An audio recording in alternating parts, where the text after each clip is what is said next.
O Senhor esteja convosco. Ele está no meio de nós. Proclamação do Evangelho de Jesus Cristo segundo Mateus. Glória a vós, Senhor. Naquele tempo, Jesus pôs-se a dizer: Eu te louvo, ó Pai, Senhor do céu e da terra, porque escondeste estas coisas aos sábios e entendidos e as revelaste aos pequeninos.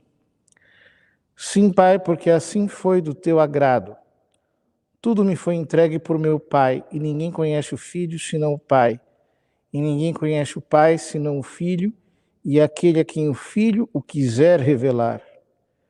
Vinde a mim todos vós que estáis cansados e fatigados, sob o peso dos vossos fardos, e eu vos darei descanso.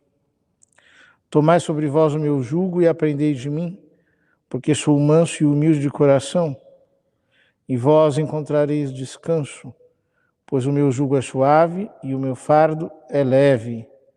Palavra da salvação. Glória a vós, Senhor.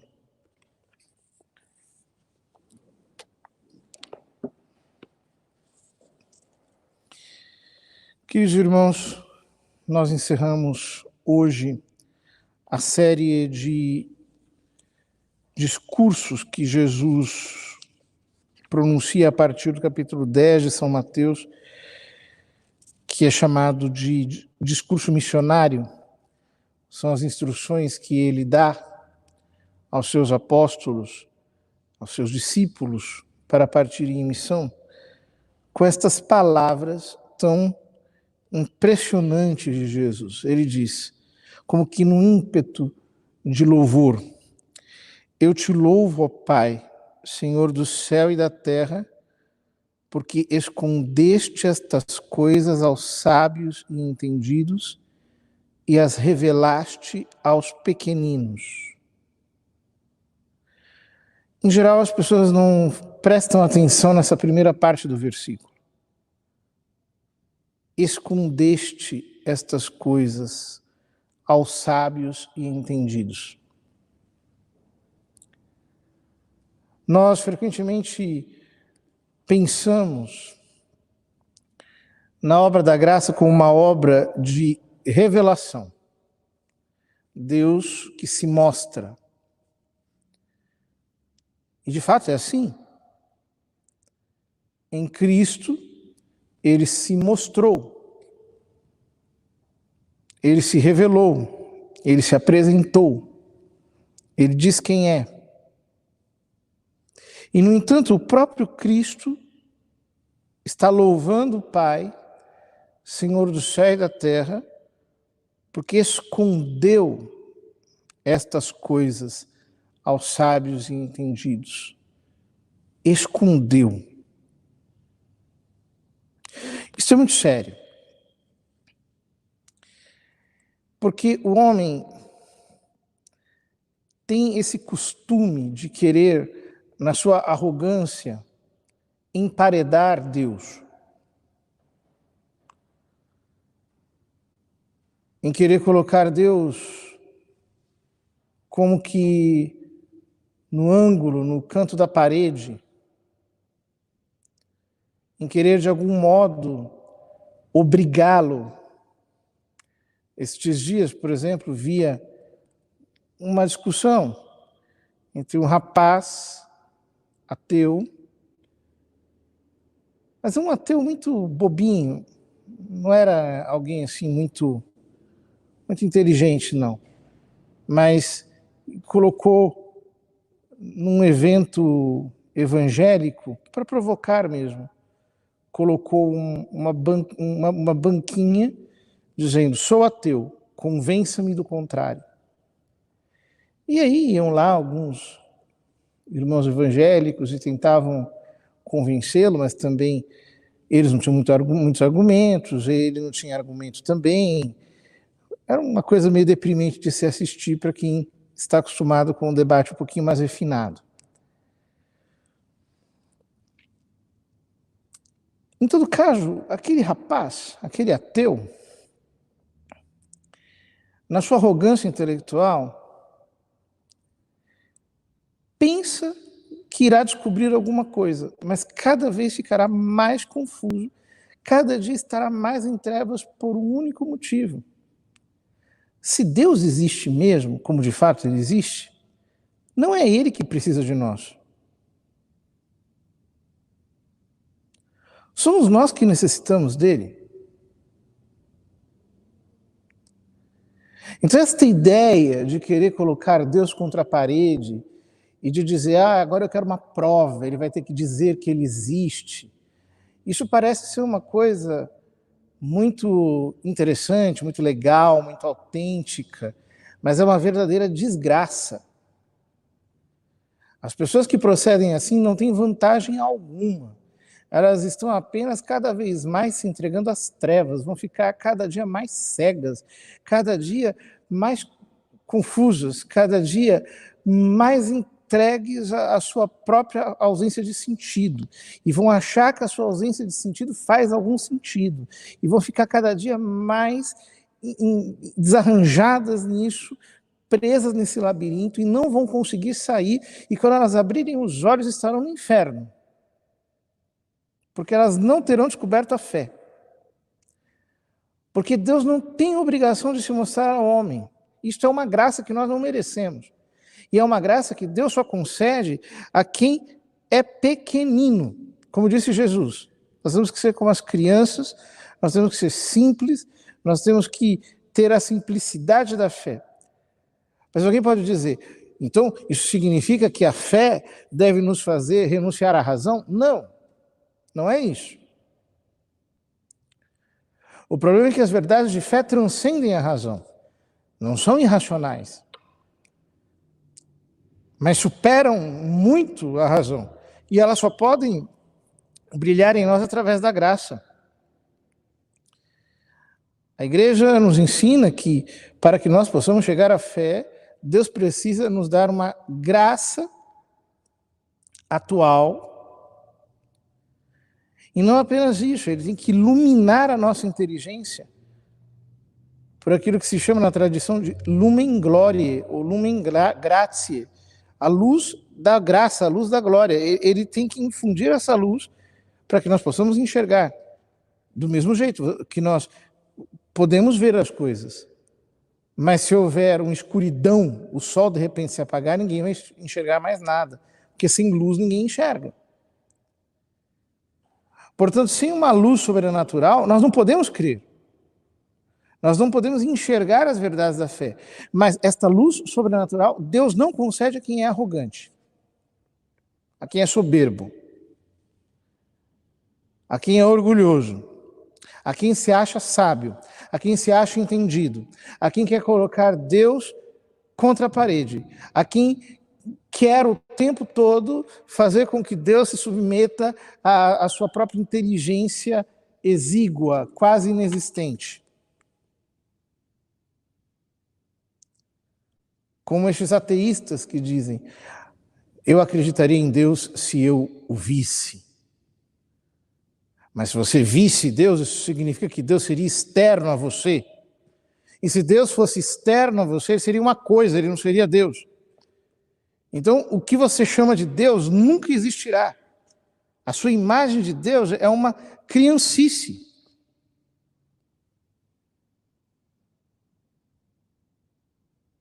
Uns querem conhecer a Deus pela física, outros querem conhecer a Deus pela química, outros querem encontrar partículas de Deus perdidas no universo, outros querem investigar Deus pela matemática, outros querem investigar Deus por qualquer outro método experimental moderno, querem fazer com que Deus seja submetido às suas próprias metodologias científicas. Isso é estupidez.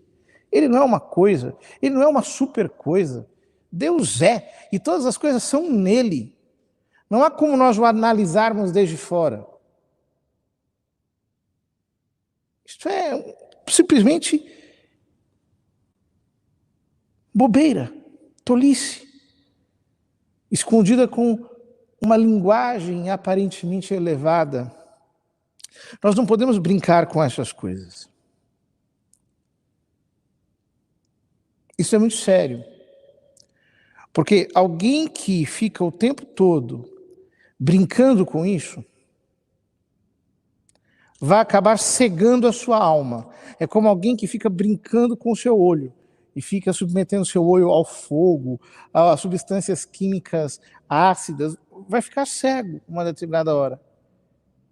Vai perder a visão. Vocês vejam que Jesus diz isso em Mateus capítulo 11.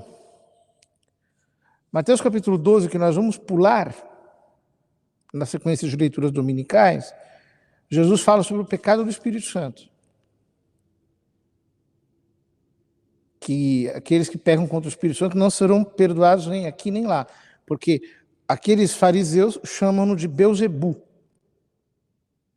Eles chegam ao máximo da leviandade.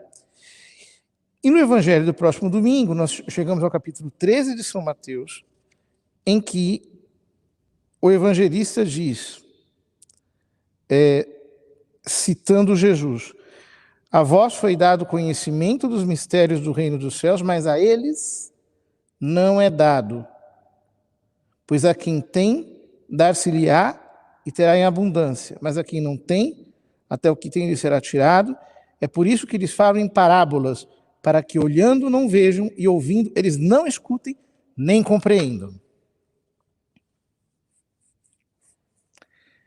É por isso que São Paulo diz que essas pessoas foram abandonadas à ignorância e o Deus deste mundo cegou o seu entendimento para que não vejam.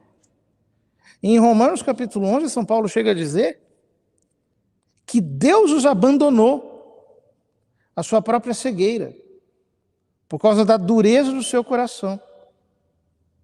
Portanto, muita atenção com os pecados contra a fé.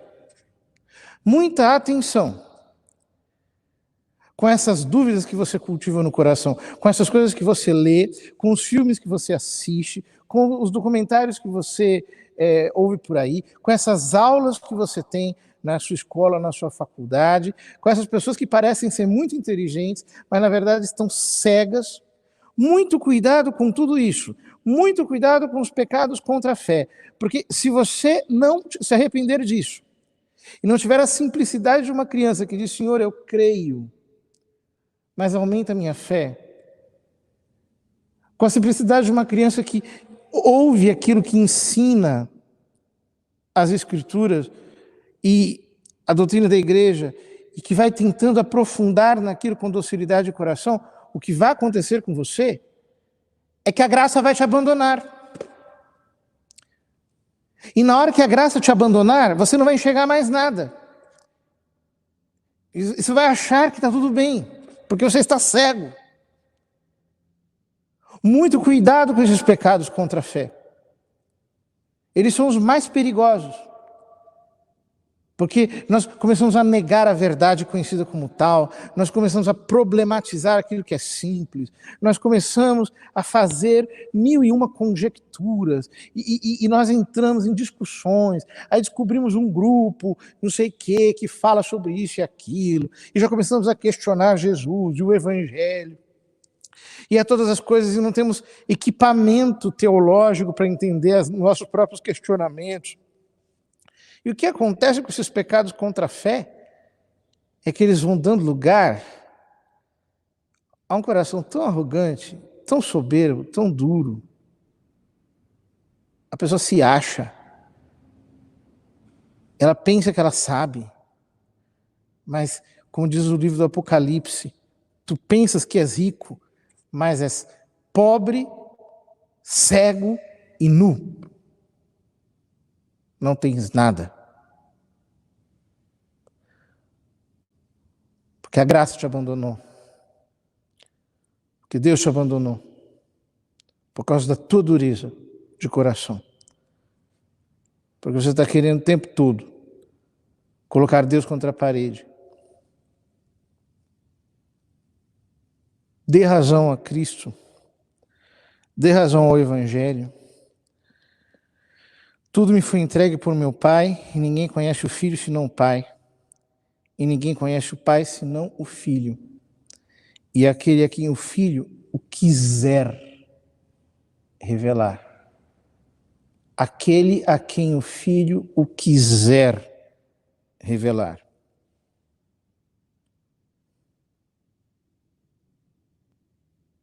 A minha oração é para que o filho queira. E logo no versículo seguinte ele diz: vinde a mim todos vós, que estáis cansados e fatigados sob o peso dos vossos fardos. Eu vos darei descanso, o descanso da fé, o descanso da contemplação. Vinde a mim. Tomai sobre vós o meu jugo e aprendei de mim, que sou manso e humilde.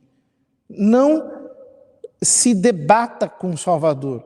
É como alguém que está se afogando e que, ao invés de se deixar salvar pelo salva-vidas, luta contra ele, fica o tempo todo resistindo, tentando escapar, fica o tempo todo naquela agitação. Aprendei de mim que sou manso e humilde. Encontrem descanso, porque o meu jugo é suave, o meu fardo é leve, é como uma boia. As verdades de fé são assim. Elas são um jugo, elas são um fardo, só que elas nos dão leveza. Elas nos elevam para cima das coisas visíveis. Nos fazem contemplar os céus. Porque os céus proclamam a glória do Senhor e o firmamento anuncia a obra das suas mãos. Vivemos em tempos ideológicos de muita gente doida, muita gente confusa, muita gente com pregações que não condizem com a simplicidade do Evangelho. Vamos parar de brincar com a fé e pedir a Deus que nos conceda verdadeiramente a simplicidade do coração que trata tudo isso com extremo respeito. Um coração que se arrepende de ficar tentando enquadrar Deus, mas que se lhe entrega com toda a simplicidade, com toda a humildade, com toda a mansidão.